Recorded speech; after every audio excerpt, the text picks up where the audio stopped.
Good evening, everyone. Welcome to Dallas Social Toastmasters. We are currently May 12th of 2022, and we are Zoom only because our room at Ozonas is not available. Let me go over just a couple of quick things because we're Zoom only. We've done all the role assignments and all of our evaluators know what the goals of our speakers are. I will be, in general, your Zoom coordinator. If you have trouble reaching me, your second option would be Rob Giles tonight, because I don't see Karen. Yep, Rob Giles tonight, just in case, but well, Karen's here too. So I would say me or then Karen if you can't reach me for some reason. We are recording the meeting, obviously, you just heard that. If you are from home and not used to this, you'll find probably most of you have got a set of boxes at the top with people in them. Each of those has got a ... If you do the ... you may pin someone to your screen, and that puts them in the main focus window for your Zoom session. That would be what you would want to pin your timer, for instance, if you were watching a timer, to make sure that they stay on your screen, because obviously if they are being quiet otherwise, they may slide off to the right and you won't be able to see them. I'm going to try to keep most of our mics muted tonight, keep the sound down. And so don't be surprised if I do mute you if I do hear sound. You also have the choice for at least most of you in the app. There's a view selection near the right of all of the icons of people, and you can select that who you want to see, whether you want to see the speaker view, which changes with the current speaker, the gallery view that shows you a little bit of everybody. You can actually full screen it if you prefer to do that. You have lots of choices there. We are obviously Dallas Social Toastmasters, so let's start here. If you want to follow along, our website is dallassocialtoastmasters.com. And if you go there, you'll find three columns. The third column has got the member section that also has the current agenda as the very first link in the third column. If you click on that, that will take you to the agenda for tonight's meeting. This is the best way probably to follow along with all of the roles and the order and progression of the events at our meeting tonight. With that, I'm going to go ahead and turn it over to our invocation and pledge tonight, which is going to be Justin Faust. Justin, take it away. Do we have a flag or? I do not believe we do, so we will just skip the. Okay. Sorry about that, guys.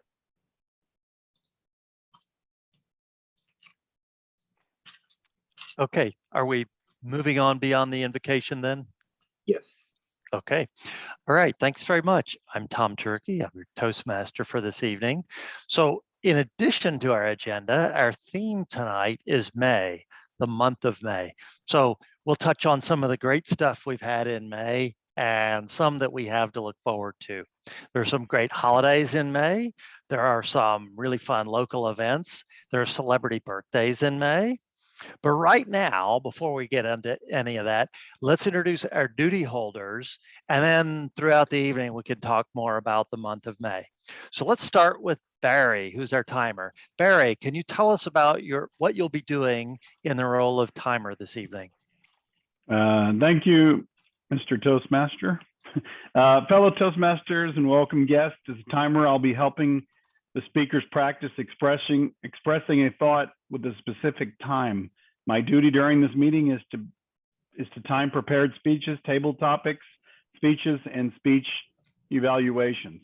The green card in the background will mean that you met your minimum goal time. The yellow card in the background is your target goal time, and the red card is your maximum goal time, which you have 30 seconds to finish up.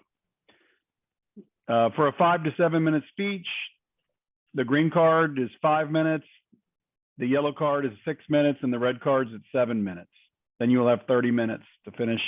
Table topics for tonight, the green card will be shown at 1 minute, the yellow at 1.5 minutes, and the red card at 2 minutes, which will have 30 seconds to finish up. Minimum 1 minute to qualify. For evaluators, you have 2 to 3 minutes. The green card background is shown at 2 minutes. The yellow card is at background at 2 minutes and 30 seconds, and the red card at 3 minutes, and you will have 30 minutes to finish. If you speak under or over time by more than 30 seconds, you will be disqualified and will not be eligible for awards. However, the table topics You must reach out at least 1 minute, no grace for that, or at least in 1 minute. I will report qualifying times when called upon throughout the meeting. Thank you. Back to you, Mr. Toastmaster. Thank you, Barry. Yeah. Next up is Karen Lee, our posture monitor. Karen, do you want to tell us a little bit about what you'll be doing as our posture monitor? Well, as posture monitor during the meeting, I will watch for any unusual posture during the meeting. If you're playing with your hair or your glasses or any kind of repetitive facial expressions, and I'll make note and I will give my report when called upon. Back to you, Mr. Toastmaster. Thank you, Karen. Lisa Mitchell, do you want to tell us a little bit about your duty as grammarian this evening? Yes, so thank you, Mr. Toastmaster, fellow Toastmaster, and welcome guests. As grammarian, it's my responsibility to pay attention to all speakers, listen carefully to their use of language and grammar. I'll take notes throughout the meeting of any misuses of the English language, as well as any exceptional uses. I'll also note any interesting words and phrases. As grammarian, it is also my duty to introduce the word of the day. For today's meeting, the word of the day is lollygag, which means to fool around and waste time. An example of using the word is stop fooling around, stop lollygagging and get to work. Each speaker is encouraged to use the word of the day. In order to qualify for best table topic speech, you must use the word of the day in your response to the question or topic. I will give a word of the day report at the end of the table topics when called upon. I will also provide the word of the day and grammarian reports when called upon by the general evaluator towards the end of the meeting. Thank you. Back to you, Mr. Toastmaster. Thank you, Lisa. This week, our counter is Jessica. Jessica, do you want to tell us about your role as counter this week? Yes, and I have to switch over because I'm on my phone, so I have to get this script. Thank you, Mr. Toastmaster, fellow Toastmasters, and welcome guests. My duty as the counter is to listen carefully for verbal distractions such as you know, and so, but, and other filler words or sounds. I will also keep track of repeated words like the, and I. Lastly, I will keep track of long pregnant pauses when they are distracting. Normally, when I hear these crutch words, I would use the clicker to notify the speaker. However, currently, during these virtual times, not only will I not click during the prepared speeches, I will not click during the entire meeting. Perhaps we will figure out a way to accomplish clicking in the near future. I will, however, keep track of the number of these types of speaking errors in writing for each person that speaks. So big three, prepared speakers, table topic contestants, evaluators, and duty holders. And I will give a report when called upon by the general evaluator toward the end of the meeting. Thank you, and back to you, Mr. Toastmaster. Thank you, Jessica. And last but not least, our vote counter, Levi. Levi, tell us about your role as vote counter. Yes, thank you, Mr. Toastmaster. Fellow Toastmasters and welcome guests. As vote counter, I will accept votes through the private chat to me and count the votes after the audience votes for best speaker, best table topic speaker, best evaluator, and best of the big three. The big three are the Toastmaster, table topics master, and also the general evaluator. I will record which person wins in each category. I will not cast a vote for myself, except in the case of a tie, in which case I will cast a vote to break the tie. However, I will not announce that there was a tie vote. Again, place your vote by sending a message in private chat only to me. At the end of the meeting, I will announce the winners. You may also, and I do encourage that you do, send comments to each speaker, evaluator, and table topics participant by sending private chat messages to the person directly. Thank you, and back to you, Mr. Toastmaster. Thank you, Levi. And thanks to all of our duty holders. Okay, enough lollygagging. Let's talk about May, the month of May. There are some great holidays in May. Everybody knows and loves Mother's Day, Cinco de Mayo, and Memorial Day. But part of what makes May fun is some of the lesser known holidays. I think a lot of us know that May the 4th is Star Wars Day. May the 4th be with you, just in case you didn't know why that was the case. Another couple that have always cracked me up, not the holidays themselves, but their position on the calendar.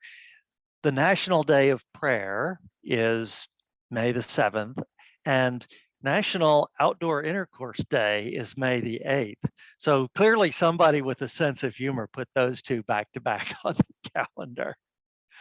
Also, there are so many holidays in May that some of the days have multiple holidays. Yesterday, in fact, we had 3. Yesterday was School Nurses Day, National Bike to School Day, and Twilight Zone Day. So yeah, I don't know if you get to pick which one you celebrate or if anybody celebrated all 3, but certainly lots to celebrate yesterday. So enough about the random holidays. We're here to listen to and talk to and appreciate our prepared speeches. So first up, Rob Giles is going to introduce our first speaker. Rob, have you landed? I have, Mr. Toastmaster. And wow, what timing you have. Impeccable. Thank you very much. I'm the evaluator for Mark Sims' speech tonight, which is the challenges and opportunities at Mark's Office Furniture. That's the title of his speech, Challenges and Opportunities at Mark's Office Furniture. And basically, this is a setting for an annual company meeting, including employees. You as audience members will be the temporary employees, and he'll be delivering some bad news. So you have the opportunity to question and challenge, and that will actually help the speech. So please engage as much as you can. So pay attention and engage as if you are one of the employees. Please don't be shy in that regard. For this speech, this is a project called Managing a Difficult Audience. And the purpose of this project is for the member, Mark Sims, to practice the skills needed to address audience challenges when he or she presents outside the Toastmasters Club. So this is kind of a way for him to get practice so that he can apply this outside of the Toastmasters environment. So he spent some time learning how to manage a difficult audience in order to present this. And he'll deliver his speech on any topic. In this case, what I mentioned in the speech title. He'll be responding for audience or member disruptions throughout his speech. And his evaluation from me will be based on his ability to address and diffuse any challenges that are presented by the audience. So again, his time for Mr. Timer is 10 to 15 minutes. So that's green at 10, yellow at 12:30, and then red at 15. Again, Mark's speech title is Challenges and Opportunities at Mark's Office Furniture. Back to you, Mr. Toastmaster. Thank you, Rob. Can I interject before Mark starts, a question for you and Mark, which is, Mark, do we just jump in, come off mute and jump in and interject questions, or do you want us to use the raise hand function of Zoom? It might help to have the raised hand. If you get heated in the moment and you forget, okay, I'll try and deal with it. In that case, I would either recognize your voice or your screen would become predominant, or your image would become predominant on the screen. But the raised hand would be helpful. Okay, thanks very much. I feel like I just got a promotion. I just got a new job working at Mark's Office Furniture, and I'm a part of a difficult audience. What could be better? Okay, everyone, Mark Sims with Challenges and Opportunities at Mark's Office Furniture. Challenges and Opportunities, Mark Sims, take it away. And real quickly, this is your Zoom coordinator. Please remember to keep Barry Winkler, your timer, in focus. And with regard to the raise hand, you will find that under Reactions on your menu bar.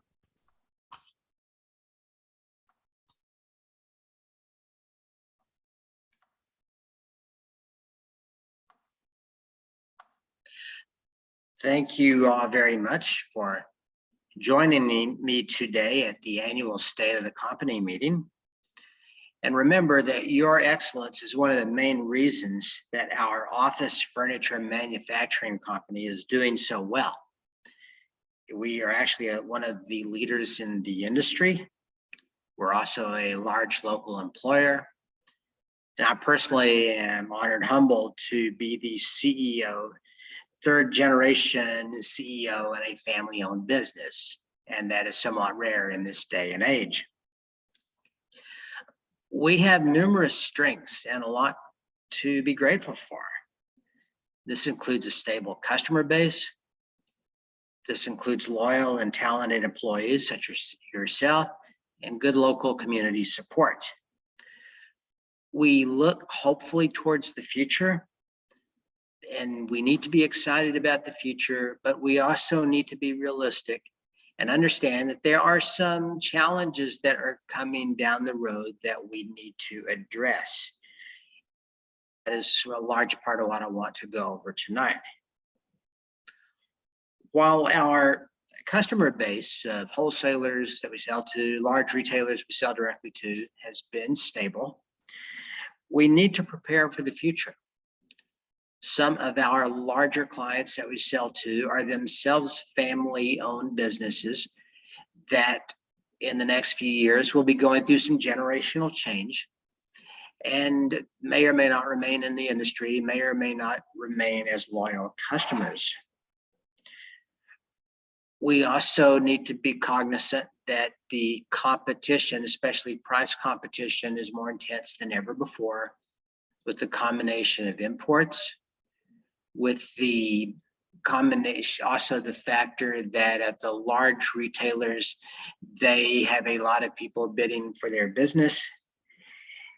And we also need to be aware that our growth in our product, growth of sales in our product is going to be definitely affected because, since you're all very well aware, so many people today don't work in an office anymore. They work at home. So that obviously has had an impact on our growth potential. And in addition to that, we have some relatively aged production equipment. It's been adequate over the years. It's done its job, but it's labor intensive. It's not as efficient as it needs to be, and it is in need of upgrading in order for us to be price competitive going forward. Therefore, and this is where you come in, to maintain our viability, the board of directors has approved an expansion and a modernization plan that will bring on some better, newer equipment that can do the job more efficiently, that can reduce the need for a growth in future staffing, and hopefully keep our pricing competitive in the marketplace we operate in. And we feel this is all very necessary in order to keep our business viable, let's say for the next 20 years. Now, change can be tough. Oh, it can be exciting, but it can be difficult, it can be expensive. And for example, the new manufacturing equipment I speak of is going to be financed by a combination of bank loans, by seller financing, and some local tax breaks that we'll get in order to maintain local employment. Your help will also be needed in several ways in order to help pay for this new equipment. And I'll be going over this at a high level tonight, and also more specifically in some future meetings. For starters, to conserve cash for debt repayment, we're going to temporarily suspend the matching contributions our company makes on the your 401k contributions. Now, you can definitely continue having your own deductions going to the 401k and therefore with the associated tax break. But again, temporarily, we will not, for example, be matching up to 6% of your pay on a 401k contribution. Also, we're going to temporarily suspend what we call the Rewards of Excellence bonus program that we've given to some of our highest producers in the last few years. Now, that's not a fun announcement either, but also it is another way for us to help conserve cash for our debt repayment.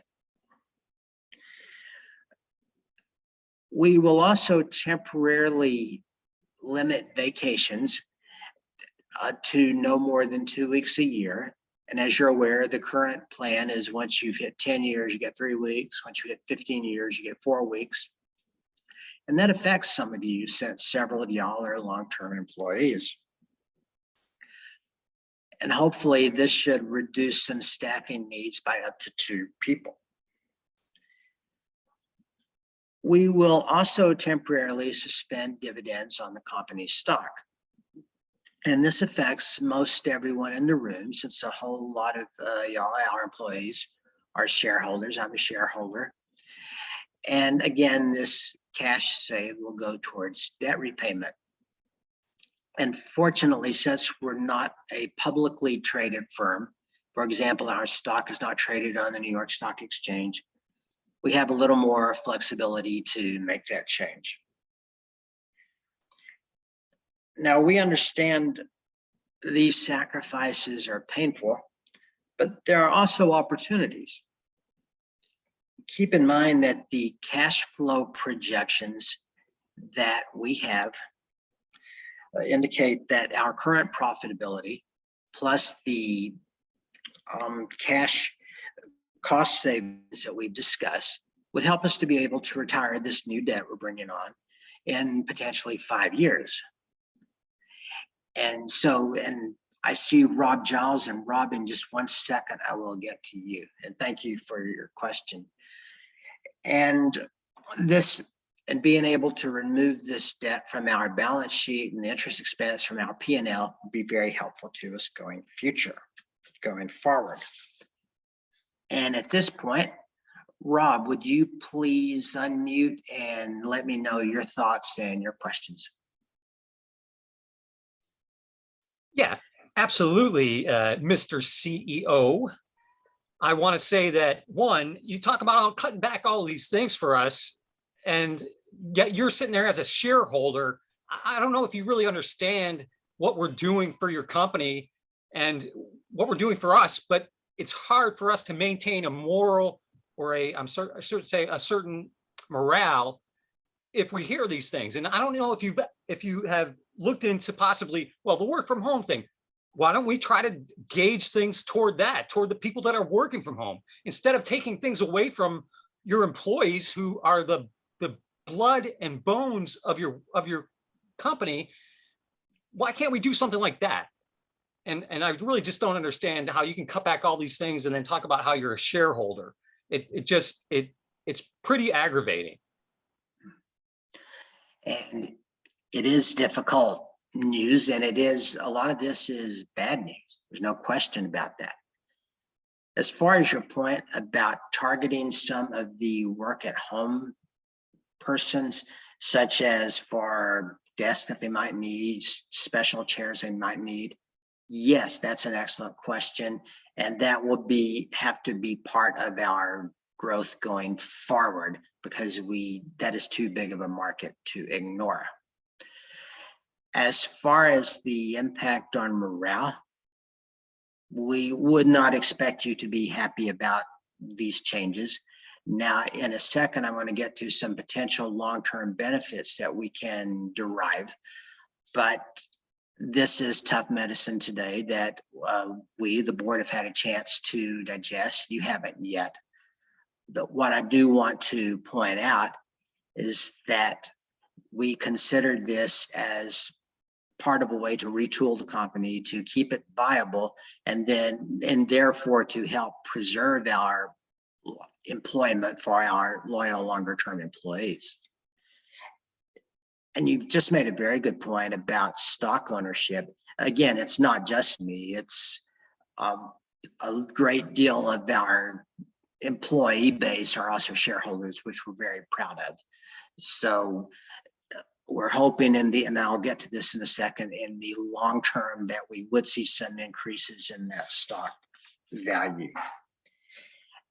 And that leads into probably the best motivating factor in all this discussion, is that we are going to be granting to employees some stock options that would be available to be exercised for approximately 3 years from now. And so we're hoping that with the implementation of this expansion program and these temporary cutbacks, that we can make enough headway on the debt and make this stock increase in value and be more feasible for you to exercise those options at a profit in the future. And one thing I want to note is we're not traded on a major exchange, but there is a pretty significant informal local market in our community. So hopefully that would be a market in which you could sell your stock in the future. And while these challenges are very real and the short-term solutions are painful, we believe that the path we're starting on could help preserve our livelihoods over the long term. I appreciate your attention today. I appreciate Rob's question, but I know there would definitely be other questions in the audience. So please do take this opportunity to convey your thoughts.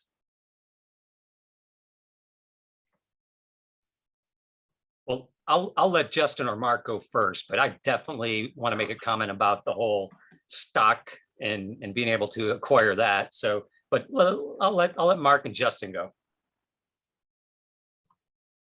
Here I go first. So, Mr. CEO, as you know, I'm one of the best employees at this department. I got the bonus 3 years in a row. I'm also a shareholder. And with the 3 bonuses, I was able to expand my income. I bought a house, I bought a boat, a new car, a car for my child. How do you expect me to survive with these cutbacks? And also, have we looked into cutting management's salaries by 50%? If we can cut management salaries by 50%, maybe we can roll back some of these rollbacks. And I think that is an excellent point. Quite honestly, I haven't considered a 50% cutback. I myself will not be, and the senior members of the management team will not be getting bonuses along with everyone else. And also we temporarily not be getting dividends on the shares of stock. And now I understand that it may well be that our salaries are a little more than what some of the rest of y'all. And I think that's a very fair point, that we probably need to make sure that we're not exceeding the industry standards on executive management compensation. But quite candidly, I hadn't quite gone as far as reducing those salaries by 50%. We probably do need to look pretty hard to see if there's any additional personnel in the executive management or administrative ranks that can be pared back. I think that's a very fair point. And Mark, did you have a question too? I did. It seems really unfair to take away vacations. That is certainly a benefit that all of us certainly rely on. And many of us plan our vacations and in fact prepay our vacations more than a year in advance. And so now you're suddenly springing this on us. What do you expect us to do in cases like that? I mean, this is something that, you know, we've planned these things for, in some cases, a year or more, and they're already prepaid. What do we do? In a situation like that of a prepaid vacation where you already have the reservations, you've got the tickets, let our human resources department know. And one way or the other, we'll be able to work out something as opposed to a ticket going to waste. Again, it's a very fair point about the fact that there's a general cutback in vacation time.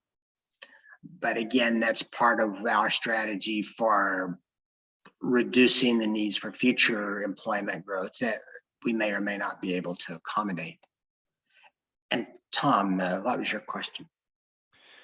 Thank you. So as you know, I've only been with the company for 6 months now. You hired me away from one of your biggest competitors where I was a top producer. And I joined under the promise of a certain amount of pay, of bonuses, of a 6% 401k matching, and now it's going away. So my question is, why were we not consulted on this? This is one of the best ways that we could come up with to preserve employment over the long term. And we will see how these initial cutbacks work, how they supplement the cash flow, and then make decisions going forward. That would be great if we would be able to walk back some of these in future months. At this point, our time is about up. So we'll definitely be revisiting this in future employee meetings going forward. But thank you for your time tonight, Mr. Toastmaster. Thank you, Mark. I hope everybody got their questions in. Nice job there.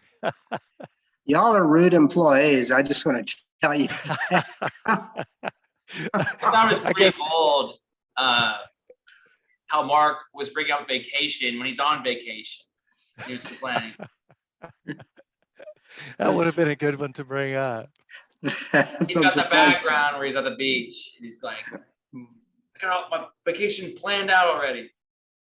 All right. So next up, we have John Vessels, who will be introducing our next speaker, who's Dagan Newland. John, tell us about Dagan's speech tonight. Thank you, Tom. Today's speech tonight is going to be an icebreaker.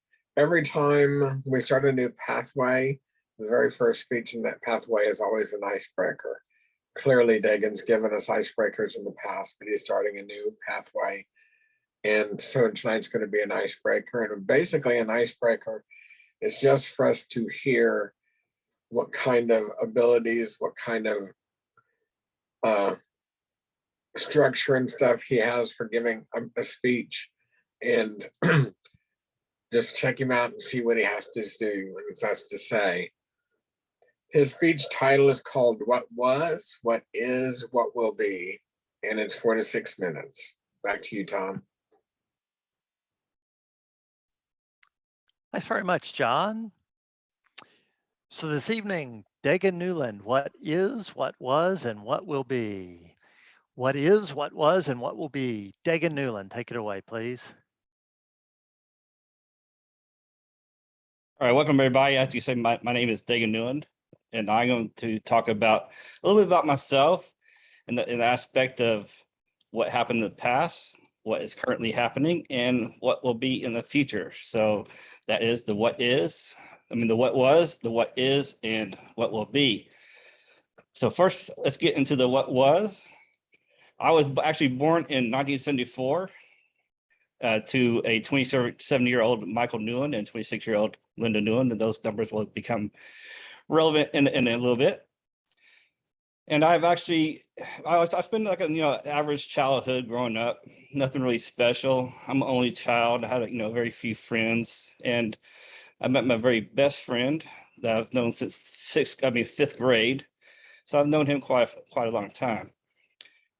And when it comes to my height, I'm 6 foot, and actually I grew very early in life. I've always was the tallest kid in class until I reached middle school. And that's when everybody started catching up with me, because I hit 6 foot in 6th grade. Well, actually, right when I was entering 6th grade. So I grew very rapidly, very early, but then I just stopped. It's like I always thought I was going to be like really tall, but unfortunately, that didn't happen for me. And actually, that's when I started shaving. I started shaving in the 6th grade.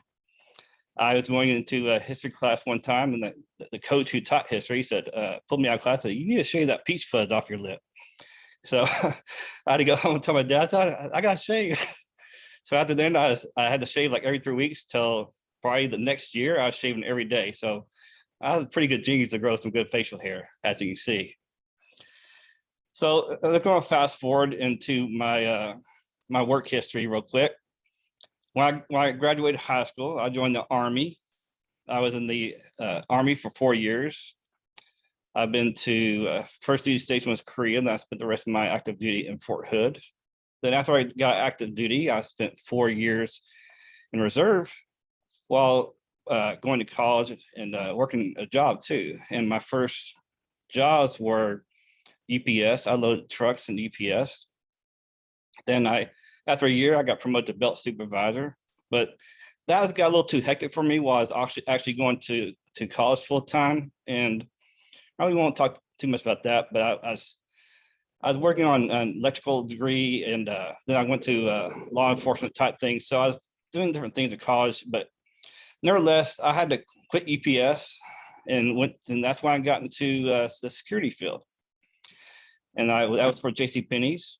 I stayed for JCPenney's for, I don't know, probably less than a year, when actually I got fired for sleeping on the job. So, but then I moved to another retailer, Kmart, where I actually made $2.50 more an hour. So getting fired was actually a good thing for me. So then from Kmart, they actually, eventually closed down, but I moved on to Walmart, security at Walmart, and there was no room for advancement. And that's where I ended up in Foley's, which is now Macy's. I got hired in Foley's back in October 2000. So I've been with them ever since.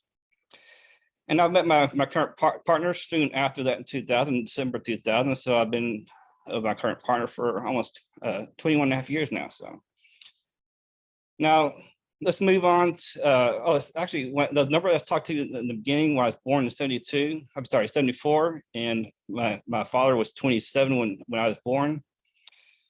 Well, actually, he was born in 47. So if you take those numbers and reverse them, so 47 and 74. Now 27 plays a part too. He was born in 27, and I was 27 when he passed. So it's kind of numbers kind of strange, but kind of represents similar between me and my dad.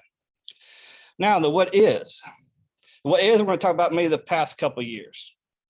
The past couple of years, I actually started a couple of YouTube channels. The first one I actually started was called Digging to Catch a Liar and Thief, where I talked about how people lie, what to spot for when people lie and how people steal.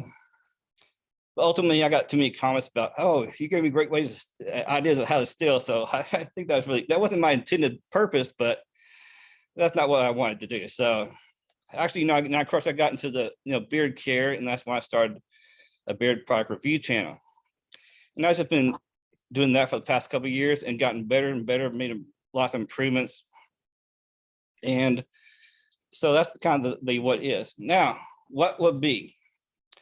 What will be in my future is I want to continue with this YouTube channel, make it grow, make it better, and make it succeed even better.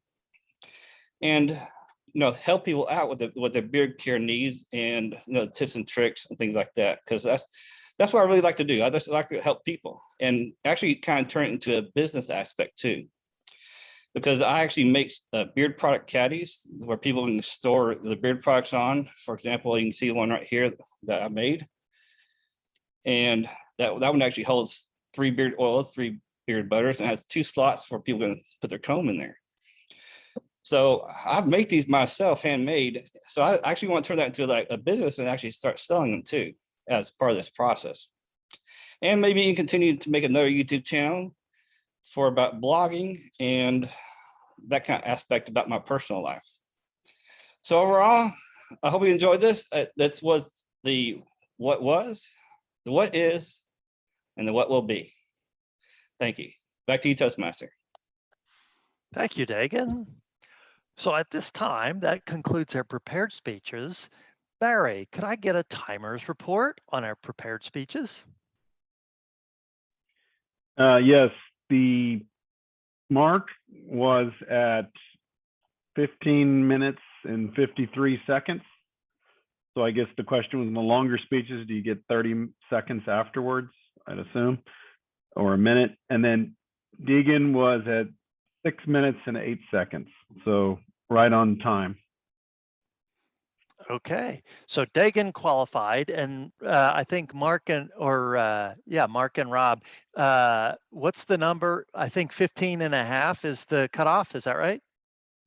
It's on the still long, 30 seconds. is that right? It's still 30 seconds. Yeah, I think Okay. 15 minutes plus the 30 seconds, Chris. Okay, so we went 23 seconds over. Yeah, I think great so. jobs on both of those Thank speeches.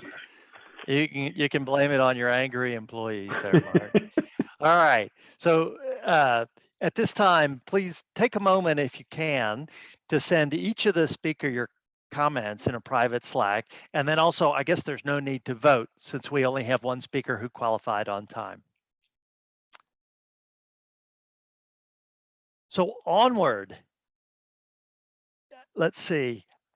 May isn't just, oh, actually, no, let's see. Sorry, checking my notes. Okay, so next up is table topics. So I don't know if Mark has any prepared questions about May, but I'm hoping that he mentions what today is. We were talking earlier about some of the holidays of May. Today, May 12th, is Limerick Day, which celebrates the birthday of the writer Edward Lear. So I was started to introduce you, Mark, by saying there once was a topic master named Mark, but I won't go there. So Mark, table topics, on to you. I actually have a book of limericks. It's like, I don't remember, some number of thousands of limericks, none of which are clean. It's an interesting and fun book, but or should they be? Oh, wow. Are some of them crazy? And no, I did not know that. That's a really good one. Thank you for that intro. This is going to be table topics. Table topics is impromptu speaking, which means I'm going to be asking some questions and calling on people at random. For our guest tonight, I think we only have the one. I haven't seen anybody else join. Crystal, you will be given the opportunity to have a question if you would like one, but you don't have to. I think on average, maybe 1/3 of the people say that they will take one, but you don't have to take the first one for sure. We let you see how the game is played before I ask you if you want a question. Again, table topics, extemporaneous. What happens is you have 1 to 2 minutes to respond. Ideally, it's just like any other speech. You say what you have to say, answer the question as well as you can, do a summary, and basically then be seated. So be brief, be honest, be sincere, be seated. You're supposed to use the word of the day as well for table topics. And a reminder in the, let me go ahead and I'll go ahead and put it in the chat just to make sure, but the word of the day is lollygag. So you are required to use the word lollygag in order to qualify for one of the votes. I mentioned it was 1 to 2 minutes. You do have to make it to 1. So do not shut up until you see the green. If you see the red, you still have 30 seconds, but do not stop before you see the green, if you can at all possibly do so. And I am going to ask some questions about May or May things in general, just because it seemed like, well, there were enough things that were interesting to me to do that. We are now at May 2022. So 2 years ago, May 2020, we were pretty much all on lockdown. Nobody had anything in the way of a vaccine, and we pretty much didn't do anything. We got then to May of 2021. In May of 2021, we were still red, but we were just about to go orange in Dallas. And we got orange for June and July. And we got out a little bit, and we really did do a couple of meetings at Ozona's in person. And then we went back to red again. So we didn't really get to do a whole lot of stuff then either. This is an entirely different May because we're now at green. Most people are vaccinated. What are you going to do different this summer that you didn't do in, say, maybe the last couple of summers? What are you going to do different? And this question is going to go to Lisa Mitchell.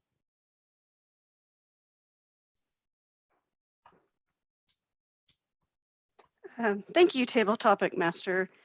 So since we are not on lockdown this summer, I am not going to lollygag. I am going to take a vacation. My parents have a beach house in Port Aransas. I am planning to take at least a week off of work, go down and enjoy the beach, enjoy the summer. We actually went there in July of 2020 and everything was shut down. It was really disappointing. Even the beach was shut down. You couldn't even go on the beach. So we are going to do a retake, if you will, of July of 2020. So we are going to go to the beach, enjoy the beach, enjoy the ocean, enjoy the fireworks. Basically just do a retake of our vacation of 2020.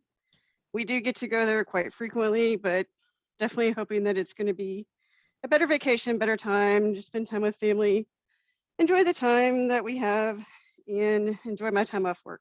So thank you. Back to you, Table Topic Master. Thank you so much, Lisa. It's interesting. Yeah, we've done, as you call it, a retake. We've referred to it as a do-over. We had a trip that was so bad in Jamaica one time that it rained 9 out of the 10 days that we were there so badly that they didn't even take the covers off the equipment at the pool bar. And it was picking up the floats off of the chairs and throwing them 3 or 4 feet in the air. It was a miserable trip. So we came back and we had absolutely to do a do-over trip. So speaking of trips though, I've now got everybody in gallery view real quick. How many people here, if anybody, has an electric car? All electric car, anybody? No electric cars. About a hybrid, does that count? Half No. half electric. Half It electric. doesn't from the standpoint of the question that I was going to ask. But if you're the closest with a hybrid, Barry, I'll go ahead and ask you this question. If you had an all-electric car, an all-electric car gets you about 200 miles on a charge. How do you do a road trip in a car like that? You have to plan out and find a supercharger somewhere to charge it. 10 minutes. You take a plane? Is it a trick question? No, it's really not. Oh, I'm sorry. No, it's a real I'm the question. timer. I didn't know I've got to put my own green. Yeah, sign sorry. up. We know. No, let's have somebody else time you real quick. Okay, ready? One quick second. Let me get to that. I can have that here in just a second. Yeah, I can hit my timer. I can do it. I can double duty them. Sorry. Nope, I'm good. Ready? Go for it. Go for it. Okay. Well, I would probably just fly in a plane unless I could map out the superchargers along the way, which charge in 10 to 15 minutes, which makes the trip bearable, but only having 200 miles. And if I needed to go 300 without a supercharger, that could be a big problem. So I would either take a plane or drive my other car. The problem is my other car gets not as good gas mileage. So I would have to make the decision, is an airplane flight cheaper or is the gas cheaper? And then evaluate the time difference. And having young kids, I would probably go for the airplane, even though it's more expensive, because driving in the car for several hours with young kids is very difficult. So that's what I would do in that case. Thank you, Mr. Toastmaster. Or back to you. Okay, thank you so much. Let me go back to some other background other than that one. Not necessarily the best of background. I forgot to put the green up, but No, I put the green up for you. You're good. Okay. And you did make it. You were just barely over a minute. But yep. 105. Yeah, it is an interesting question of what do you do in a case like that? Because my wife has done some trips to Albuquerque and she does them in one day, and that's like thousands of miles and a 10-hour drive. And I can't imagine trying to do something like that in a car that has to be recharged every 200. That's just crazy. Until they solve that, I'm not sure that those cars are going to be usable for day trips by the majority of people. Because like you say, it's nice that you knew that there were superchargers. It's nice that you knew that it's 15 minutes. I really thought it was going to take longer than that. So I expected that to be an even larger problem. All right, next question. The next question, it is May, and it's also Texas. During May, it's not really the entire start of some of our bad weather or bad storm season, but it is certainly true that we get some really bad storms coming into May and early summers. I'm one of these people that when a bad storm is coming through, I go out in the front yard and watch for the tornado to see that it's coming at me and whether or not it's going to hit me and kill me. There are other people who immediately throw everything out of their closet and go get in the closet with all of their animals. What do you do during a bad storm? Are you the kind that goes and watches all the clouds and gets on all of the social media to see what's going on and watching the radar? Or do you hunker down in the best storm basement that you've got? And this question is going to go to Jessica.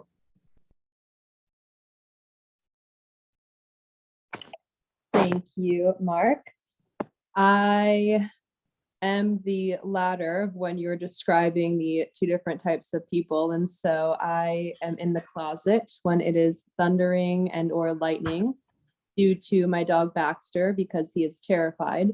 And it's funny because my chocolate lab Bailey could care less. And I don't understand because I feel that he is a male dog and should, if anyone would be scared, I would imagine that it would have been the girl, unless I'm just being stereotypical and shame on me. But I don't know where it came from. I don't know. I know he's not the only dog out there. I am really curious. I haven't Googled that yet as to why they get so terrified if they can feel the thunder, because I have the Alexa and at night I tell Alexa to play thunderstorms to sleep, and that does not affect him in the slightest. So I'm not sure, but all in all, I enjoy thunder and lightning. I find it relaxing, as ironic, I guess, as that is, but I enjoy it. I don't mind it, but you will find me in a closet if it is raining and thundering by me. And back to you, Mark. Thank you, Jessica. I kind of like it as well. I remember one particular night, though, that I watched a piece of lightning go all the way from way over there, all the way across the way, clear across the entire sky. I decided it was time to go in. If it could go that far, I wasn't going to stay out there. But other than that, I love to watch a lightning show.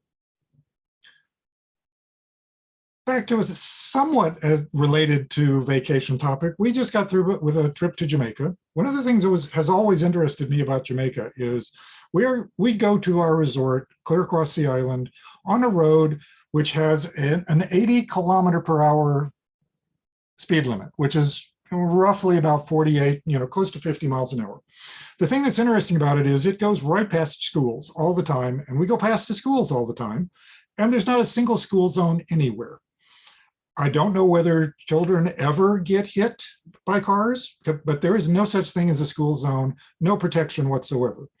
And I've always wondered why we have what we have here in the States. I can get it maybe for K-8. Here's my question, and the question is, would it be, in your opinion, a good thing to get rid of school zones for like grades 9 through 12? Because if you don't know how to deal with roads and streets and cars by grades 9 through 12, it's just too late. But keep it on K-8. That would be a proposal that I would put up. How would you respond to that? And this question is going to go to Justin Faust.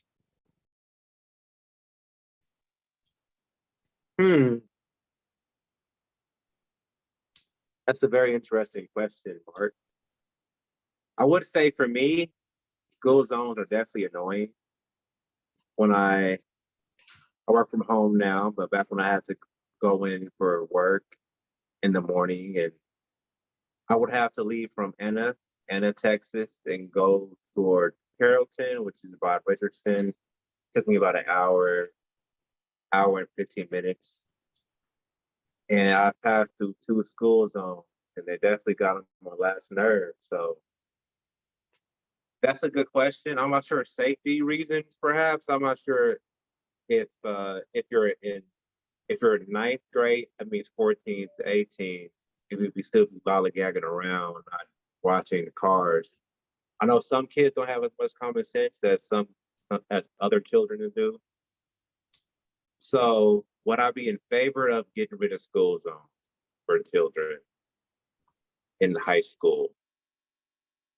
I'll say why not? They should be watching the cars and knowing better, and they shouldn't be texting on their phones much, and have some more common sense, some more courtesy. And school zones definitely annoy me, so there's less of them. I would say this, you do have a point, Mark. I went to China in 2016, and in developing countries, they definitely don't have the same laws as in America. I've seen one car going, like, it's tough to explain it because the cars don't have the same rules, or they don't follow the same rules. They drive the wrong way down the street. They drive on the sidewalk. There's motor cars everywhere. You have to be careful. You can't be lollygagging around. So yeah, I think we should definitely, have kids have more common sense and put down on school zones. So I support that 100%. Thank you. All right, thank you so much, Justin. At this point, it's going to be down to you, Crystal. Crystal, would you like a question? If you want to say no, that's fine. Just let me know. Why not? I'll try it out. You'll take one? All right. So here is going to be the question. Let me move this over. I started looking for maybe a background for May, and I just wanted to see May photos and what would turn up. And what I found turned up was every one of these involves, you see this common theme? Flowers. So the question is, do you do anything in the garden with regard to planting or working with flowers during the like May or the early months of summer? Or do you not have a green thumb at all and just put up silk like I do most of the time? Thank you, Mark, for this question. I do not have a green thumb. However, it is something that I am interested in. I have always said that once I get at home, that is, I have my own land or something like that, I would be interested in starting a garden or maybe a vegetable garden. My boyfriend is super interested in planting, and so is my dad. So it is an interest of mine. I tend to go outside for maybe a few minutes and basically lollygag and really do things that do not have, sorry, I'm trying to process it. I really do things that I would find, I guess, less resourceful. I could be more productive with my time while I'm outside. I was told once before that I could come up with a lot as I explore nature, as far as my walk and things that I'm interested in. So I would definitely be interested in starting a garden or doing something of that sort. Thank you, Mark, for that question. All right. Thank you so much, Crystal. Great job. That's going to conclude table topics. I will mention, for what it's worth, for the most part, I'm silk flowers. I can't really grow much. Recently, I managed to find what I thought was supposed to be the rose bush that was the type of roses that my wife dearly loves. And growers hate it. Florists hate it. It is known as a sterling silver. It's purple or lavender, and it has the most amazing aroma, but growers hate it because it gets bugs, it can't handle the heat or temperatures. Basically, everybody that has them kills it. On the web, the most interesting thing I've seen written about it is, friends don't let friends grow sterling silver roses. And I thought I had found one. I bought one. I got it planted. It's not purple. The florist that I bought it from has now agreed that they sent me the wrong plant and they've refunded my money. So I got nothing compared to what I thought I had. I'm going to have to try again. But if I ever find one again, I'm going to rip this one up and I will put a new one right in its place. That's the only thing that I've ever tried. And I know I'll kill it, but that one's going to be worth trying. All right, I've got to call on a couple of duty holders reports at this point. Let's start with our timers report. Timer, how did all of our speakers do on time? Thank you, Mark. Lisa was 1 minute and 5 seconds qualified. Barry was 1 minute and 5 seconds. Jessica was 1 minute and 12 seconds. Justin was 2 minutes and 20 seconds. And Crystal was 1 minute and 12 seconds. So everybody qualified. All right, so wonderful. Except for, I don't know who tells about missed words. Is that me too? That's going to be the grammarian. I'm calling them names. Okay. Thank you, sir. And grammarian, how did we do on word of the day today? So for table topics, everybody used it except for Jessica and Barry. Okay, Jessica and Barry. That leaves 3 people who are eligible for a vote tonight. And I'll go over them again. The 3 people are going to be Lisa. Lisa's question was, what would you do differently this summer than you did the last couple of summers because of the lockdown? Justin, and his question was about school zones and whether or not they should be eliminated for high school students. And finally, Crystal, the question about flowers and or having a green thumb. If you would, please go ahead and cast your votes. The votes are, of course, sent in a private chat to our vote counter, Levi. And if you have any comments, you can send them directly to the speaker, or you can send them to Levi and he will forward them on to the speaker. Give everybody just a moment to do that.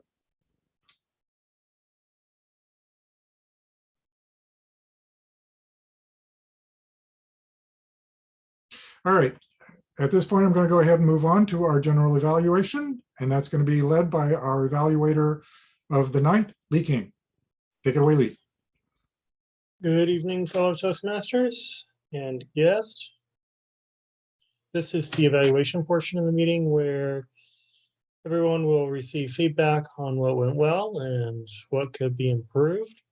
To start with, we will begin our evaluation session with the prepared speeches, specifically starting with Rob, who will be evaluating Mark Sims' speech.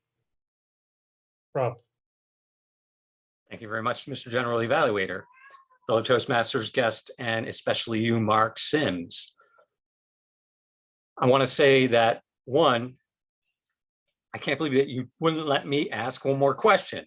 I mean, really, 3 years until we get an opportunity for stock? Surely you meant 3 months or 3 weeks. That being said, positives from your speech today. One, good organization. I thought you did great opening. You engaged your employees and gave them a breakdown of where the company stood and kind of where it was going. And that's where you led into some of the challenges as far as what the company is going to be going through. I thought that your time management was another good point, or not a good point of your speech, as far as how you handled everything. You took questions, the objections, and all of those things, and you still managed to incorporate all of that and responses within your aligned time frame. So I think you did a great job as far as managing your time for the 10 to 15 minutes. You went over by a little bit, but I think overall you still did a fantastic job with that. As far as responding to the questions, I think that in the disruptions, I think you did a fantastic job with that as well, with kind of calming things down. You seem to kind of acquiesce what every person that was objecting or questioning, you kind of acquiesced a little bit, or you just gave a more comfortable setting by the end of your answer. So I think that quelled most of the disruptions and most of the questions. As far as some things that you might want to think about doing in regard to a speech like this is, one, maybe have a question come in and just maintain a hard line. Say, I'm sorry you feel that way, but this is tough. You can hit the road if you want to. Maybe incorporate some of that, because that might come up in real life where you cannot adjust what the company is doing for one individual. As far as another thing that you might want to think about, and this is something that we talk about repeatedly, so you know this, and that's just your camera. As far as how you're presenting. Now, if you were presenting to your company in person, that's obviously different, but if you're presenting to your company on a Zoom call, then perhaps step back a little bit, give a little bit more of your body to show. That way you can have gestures that may help to quell some of those concerns by your employees. Overall, I think that you did a great job with setting everything up. I think your intro was especially good, and also your response to the questions. I think you did a fine job. You answered them calmly and fully, so I commend you on that. But I want to know, really, 3 years until I can get stock? Back to you, Mr. General Evaluator. Thank you, Rob. Let's move on to our next evaluator, which is going to be John Fessels, evaluating Megan's speech. John. Thank you, Lee. Fellow Toastmasters and guests, and especially Dagan. I wanted to say that I really enjoyed your speech tonight. I thought you had some well-organized thoughts, and it matched your theme, your title. What was, what is, and what will be. And you kept your 3 partitions aligned that way, so you kept all the pieces together, and I'm glad that you did that and didn't try to ever backtrack on something else and get back into it. So it was well organized. You had a good opening. You kind of let us know about yourself. It was really just another icebreaker, and you showed us about your past. Another thing I thought you did a really good job at was that in each one of the different sections that you presented some anecdote or some funny or interesting story about that time.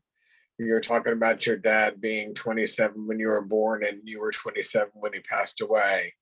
And, you know, even though you were an only child and you didn't have a lot of friends, you still have your one best friend from the very beginning. You talked about you lost your first job because you were sleeping on the job, but it worked out for the best and moved on to better situations. So each one of those sections that you gave us some interesting little side note besides just giving us kind of dry material. I wanted to mention now that I didn't hear any you-knows, which I think goes a lot for you because you usually know a lot, and I think that you managed to keep it out and you kept your speech in line and you didn't get sidetracked. You were well rehearsed and presented it without getting off on any tangents and running into the territory that I know you do. So all in all, I thought it was a very good speech. You had a good solid ending, a solid beginning, and good material in between.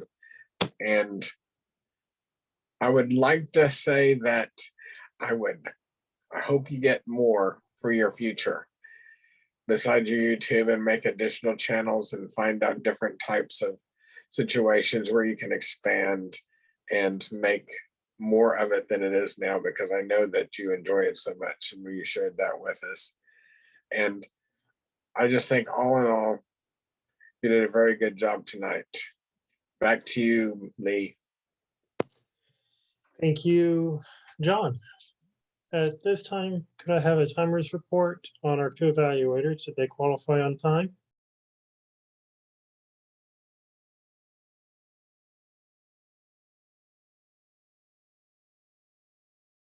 Barry, I believe you're on mute. Barry, you may be on mute. Yep, sorry. Timers report. Yes, for the two evaluators. Oh, I'm sorry. I didn't know I was timing those. Oh, okay. Well, Are in that those, how case, long we'll are just those say that they for both the record? qualify. A minute? And Okay. Okay. yeah, so please send the person that you felt did the best with evaluations to our vote counter for this evening. It was Levi. Please just send that as a private message. At this time, it is time to go into the general evaluation portion of the meeting, where I will give an overall evaluation of the meeting of what went well and what we could work on in the future, and then conclude with duty holder reports. The meeting started just a little bit late, but we were all here. We've got 15 people on the Zoom tonight, which is really good. The meeting was well organized. Everything flowed very well, and everybody was very familiar with using Zoom, which is good considering that this time 2 years ago, half the time we were having to remind people that they were on mute. So a lot of improvement in 2 years, definitely. A couple of things that I would suggest in the future is, if we're doing a speech that involves participation from the audience, perhaps the evaluator would be best served if they refrained from involving themselves in the discussion, mainly because it becomes harder to evaluate the speaker when you're also having to participate in the speech. Other times it does work out fine, but it's just a thought that perhaps if there's other people, go ahead and let other people speak. Also, to that note, if the evaluator is the first person that speaks, then it really doesn't provide as much of an evaluation as how things are going. So, for example, if in this case, Rob did not speak first and there were no questions, or there was a long delay, then that better indicates how well the speaker is presenting the message, because that means that either his company is going fine and all employees are happy with the changes, or there's something within the dynamic where people don't feel safe speaking up. and that's worth noting as an evaluator. As far as the evaluation for John's speech, I thought you did really well with the evaluation. You pointed out some really good points. I also liked the involvement in table topics. I liked how everybody was involved and even our guests spoke in table topics. Other than that, I will now go ahead and call for different duty holder reports, starting with the posture monitor, which is Karen Lee. Karen? Our posture tonight, I did notice a lot of folks either have their hand on their chin like this. I noticed Justin had put his hands in front of his chin. Barry at one point put both hands in front of his chin. Dagan put his hand in front of his chin. Crystal had her hand underneath her chin. And Mark Sims had his hand also in front of his chin. So that was a common bit of posture tonight that I noticed. Back to you, Lee. All right, next we have our grammarian, Lisa. Will you please share your report? Yes, thank you. So for Mark Sims in your speech, I liked that you used some different phrases. I liked that you used the phrase prepare for the future. You also used the phrase generational change. And then you referenced the equipment used aged as a reference point. You used the phrase business as viable. And then you used temporarily suspended quite a bit. I liked that. And then you referenced bad news as a fun announcement. So I thought that was a good way to phrase that. And then you used the word tough medicine quite a bit. I liked that as well. Rob, in your question to Mark, you referenced him as Mr. CEO. I know he's a CEO, but I thought that was kind of, interesting, just the way that you phrased it. And you used the phrase blood and bones. Justin, you also referenced him as Mr. CEO. Dagan, in your speech, you used quite a bit of numbers, which I thought was interesting. You used the number 6 feet in 6th grade together, and then you used 27s together with the reference of yourself and dad. And then you referenced facial hair as peach fuzz, which I haven't heard that in a while. And then Jessica, in your table topics, you used stereotypical, which I haven't heard that in a while. And then you used the phrase shame on me. But that is the conclusion of what I came up with. Thank you. All right, thank you very much. Next, we have our all counter, which is Jessica. Jessica, can you please share your report? Yes, thank you, Lee. So for Mark Sims, I only got one so good job. Dagan, there were a couple fews, and then I think, I'm totally misinterpreting notes right now. There were quite a few uhs, and then I believe that you did and. So just something to be cognizant of. Lisa, awesome job. I did not catch an Barry, I didn't get any uhs from you either. Justin, I did get an and a . Crystal, we're not technically evaluating you, I guess, but just be cognitive of the ums because I catch it myself. And I think they told me that when I was a guest and I spoke, and I just appreciated the feedback anyway. Lee King, no uhs. Rob, you repeated you twice. I don't know if, I think it was a stutter. I don't know. And John Vessels, no uhs. So good job, everyone. All right. At this time, I will go ahead and call for a vote of the best of the big three. That being our Toastmaster for this evening, Tom, our table topics master for this evening, Mark Shorter, and myself. As general evaluator, please send a private message vote to our vote counter for this evening, who is Levi. We'll now move into the business portion of the meeting. And there are just a couple of important things to talk about, and I did send an email out last week or the week after or the week before that. Just wanted to reiterate a couple of things.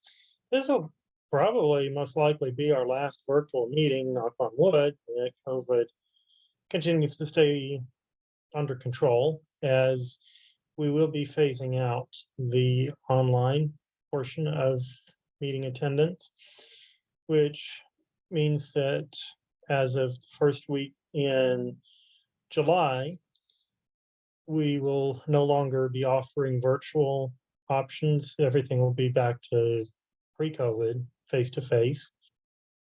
Overall, I do believe that the effectiveness of meetings and Toastmasters is definitely better in person. The officers feel that way as well, and we are in the green now. We've gone to yellow, and overall, the virtual meeting attendance has been fairly low.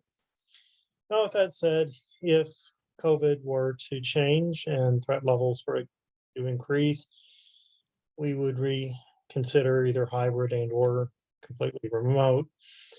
The officers' decision on that was that they would reevaluate at the point if or when the COVID threat level got orange or higher. So as long as COVID levels are green and yellow, as of July, we will be strictly in person. The other important announcement is officer elections. At this time, we're seeking candidates for all 7 positions, that being President, Vice President of Education, Vice President of Membership, Vice President of Public Relations, Secretary, Treasurer, and Sergeant at Arms. If you are interested in serving any of those roles, please let one of the officers know. We do plan on voting the first week in June, so please reach out to us if you are interested so that we know that you are interested in running. If all races are uncontested, then we would just simply have a simple majority vote where everybody would just vote saying that I agree to the new officer slate. However, if we have more than one person running for any one position, then the officers have the opportunity to give a campaign speech and then a vote. So the meeting will depend on the format of the meeting, obviously would depend on how our many positions are contested. Those are the only 2 announcements I have. So with that, let's go ahead and get a vote counters report. Actually, I would like to do one real quick, please. Oh, okay. Pursuant to what you just said, which of course is that we're going back to in person only for a while. It's been several years, but you have, for the last several years, seen this little section on our webpage referring to the fact that we have got special meeting events. It's either said online, most recently it's either said online or hybrid, and check other dates. If you go to the members section, you'll find the very same information here. And of course, under upcoming special events, they show up down in here as well. Just wanted to point out that as we go back into July, all of those disappear just because we're going back to normal. So we will not have special notes saying that we are going back to normal. Normal is normal. So those will just disappear. The other thing that's worth noting is that you've probably, if you're on our email, on our text list, you've been getting texts indicating that we are either hybrid or Zoom or whatever with the link, just in case, as a reminder, so that you don't end up driving to Ozona as if that was not your intent. And when we go back to July, those will also cease because, again, normal is normal. And we'll go back to only sending those out for exceptions. So just be aware of that. That's all. I guess, Mark, you'll have to update the banner, take out the distancing and the masks, or leave the masks and take out the distancing.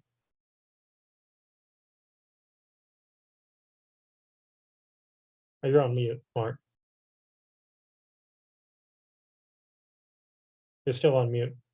Mark, you're on mute. Oops, yes. I have to admit, I don't remember whether that particular section, and I'll throw it back up there just in case. I can't remember if that particular section had 2 lines in it originally or 3, but yeah, I've saved the original. That will also go back to normal, so it won't say this part anymore. And I honestly don't remember whether it just said meeting at Ozona Grill and Bar. I think if I remember right, it said just now meeting at Ozona Grill and Bar, and this was on a line by itself. So I think it was still 3 lines. But I think he was referring No, to no. the